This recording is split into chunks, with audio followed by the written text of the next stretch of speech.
Olá, eu sou Wilson Pedroso e você está conectado no Link Business. O nosso convidado de hoje é um dos autores mais lidos no mundo. Ele estuda especialmente o comportamento humano, médico psiquiatra e agora pré-candidato à presidência, professor Augusto Cury. Que honra estar com você aqui. Professor, a honra é minha.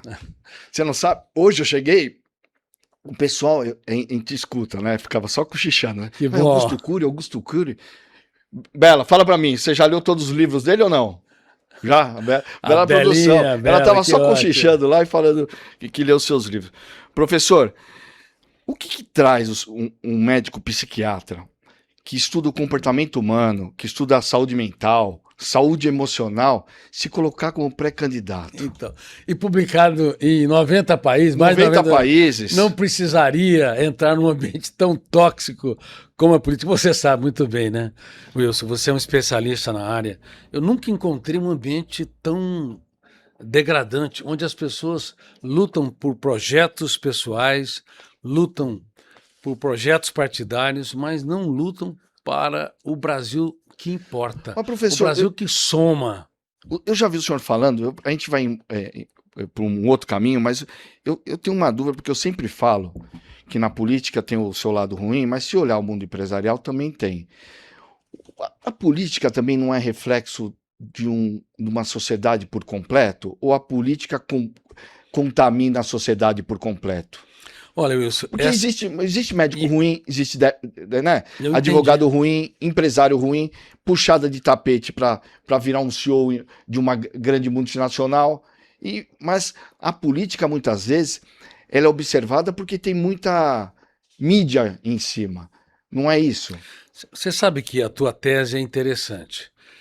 Nós poderíamos falar, os políticos são reflexo do povo brasileiro, eles votam, eles são seus representantes, mas os políticos deveriam ser professores sociais que deveriam ter ética, fazer parte do Brasil que soma e não divide, o Brasil que foca nas pessoas, o Brasil também que é centralizado naquilo que importa. Mas como os líderes políticos, eles não têm essas três teses, o Brasil que soma, focado nas pessoas e naquilo que realmente importa, eles se digladiam, eles brigam entre si, lutando pelo poder, e isso faz com que no inconsciente coletivo seja registrado na memória humana essa divisão grave que vai adoecendo a sociedade como um todo. Se você me fala quem adoece quem,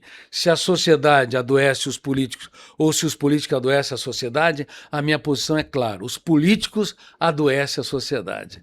Eles acabam, através dessa divisão, dessa agressividade e considerando quem tem ideias diferentes como inimigos a serem abatidos, criando um radicalismo na sociedade. Hoje as famílias estão divididas.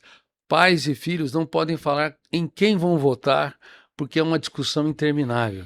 Porque virou como que torcida organizada de futebol. Aliás, pior, porque uma torcida organizada ainda eles convivem ali, entre amigos, mas política virou um ambiente tão tóxico, tão destrutivo, que as brigas elas são um nível tão atroz e cruel que as pessoas estão perdendo o encanto pela própria política e se desencantando com o Brasil dos sonhos.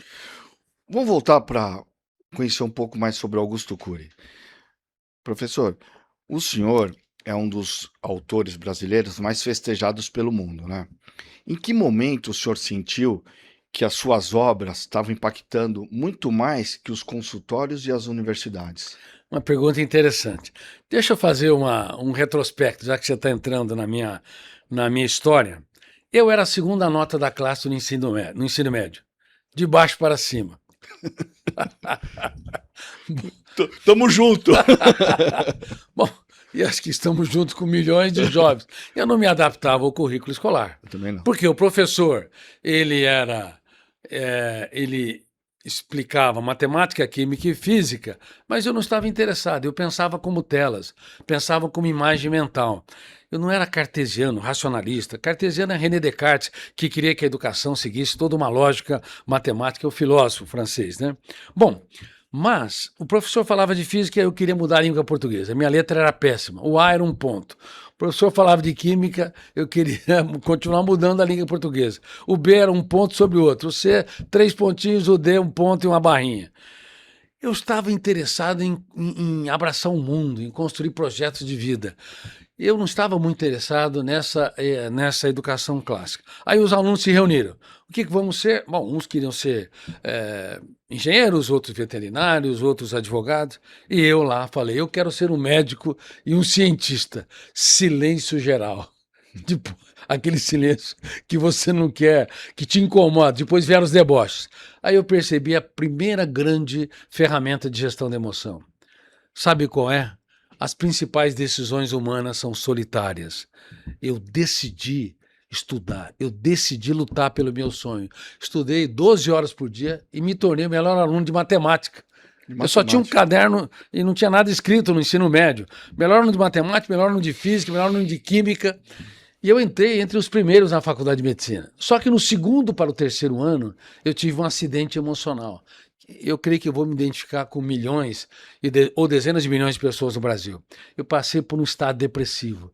E eu percebi que as lágrimas que nós não temos coragem de chorar são mais penetrantes e doloridas do que aquelas que se encenam no teatro do rosto. Aí eu desenvolvi a segunda ferramenta de gestão da emoção. Ou a dor me constrói ou ela me destrói. Eu usei a dor para me construir, para me tornar um ser humano melhor, que luta pelos seus sonhos, que constrói um conhecimento sobre psicologia, que procura...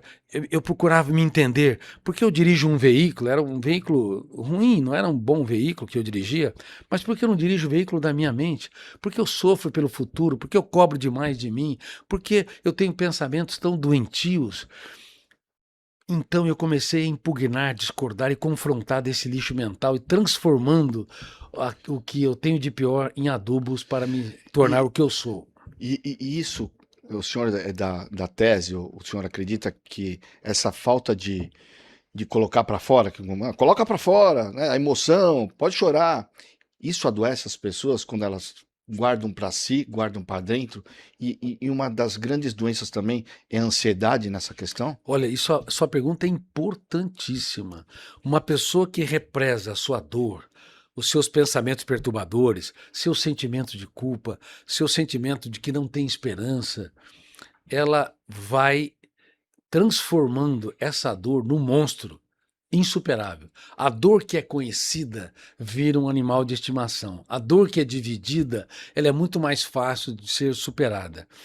E, infelizmente, há milhões de pessoas que represam os seus conflitos. Há filhos que nunca falaram para os seus pais que sofreram bullying nas escolas. Então, por favor, vocês que estão me vendo e ouvindo, divida a sua dor. Na matemática numérica, se você divide, você diminui. Mas na matemática da emoção, quando você divide o seu sofrimento, você aumenta a capacidade de superação. Mas, pais, você tem que perguntar para os filhos, inclusive vocês professores, o que eu posso fazer para te tornar mais feliz? O que eu posso fazer para ajudar você a ser mais forte, mais seguro? Se uma pessoa usa, por exemplo, 6 a 8 horas o celular, e se você retira o celular dela por 2 ou 3 horas, aparece já a síndrome de abstinência. A mesma coisa que acontece com a droga, como a cocaína. Aparece irritabilidade, ansiedade, angústia, falta de sentido de vida e, às vezes, até humor triste, profundamente triste, que pode ser caracterizado como início de um processo depressivo. Enfim, a síndrome de abstinência é muito grave. Agora, o que mudou também, não apenas a intoxicação digital, a síndrome comparativa. Se vende nas redes sociais uma felicidade artificial, completamente real, e não há felicidade sem estresse, não há felicidade sem angústias, não há céu sem tempestade na vida de ninguém. Mas os influencers ou os influenciadores vendem uma felicidade como se a vida fosse uma eterna primavera. Sabe em qual época que surge aquela família margarina, né? Que depois você vai ver né, do pote de margarina, todo feliz, tudo resolvido, né? E na vida real a gente sabe que não é assim, né? Nunca foi assim. As flores, eu pergunto para quem está nos vendo, em que época surgem as flores? Todo mundo me diz nas primaveras, mas nunca foi nas primaveras. As flores nascem nos invernos, na dor dos invernos, escassez hídrica, ventos cortantes, baixas temperaturas, e os ramos reagem secretando as flores que desabrocham nas primaveras. Então sempre houve bullying, sempre houve dor. O problema é que essa síndrome comparativa se tornou um problema. E outra coisa, não apenas a felicidade real, mas o sucesso artificial. Aqui nós estamos no Link Business.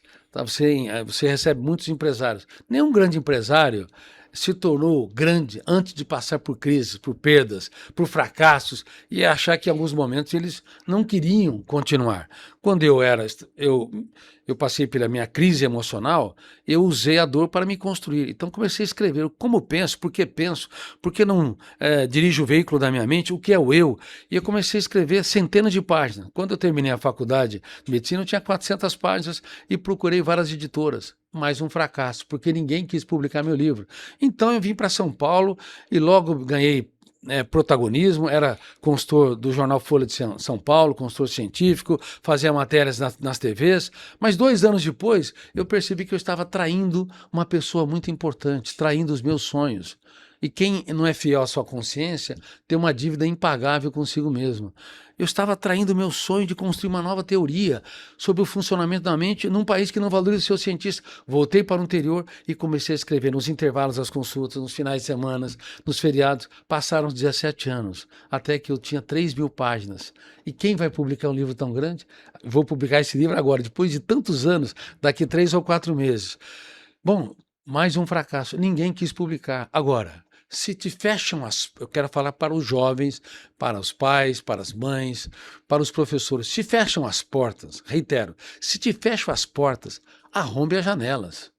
É assim a vida. Só que nas redes sociais se vende uma felicidade artificial e isso diminuiu a resiliência, a capacidade de suportar a contrariedade dos jovens.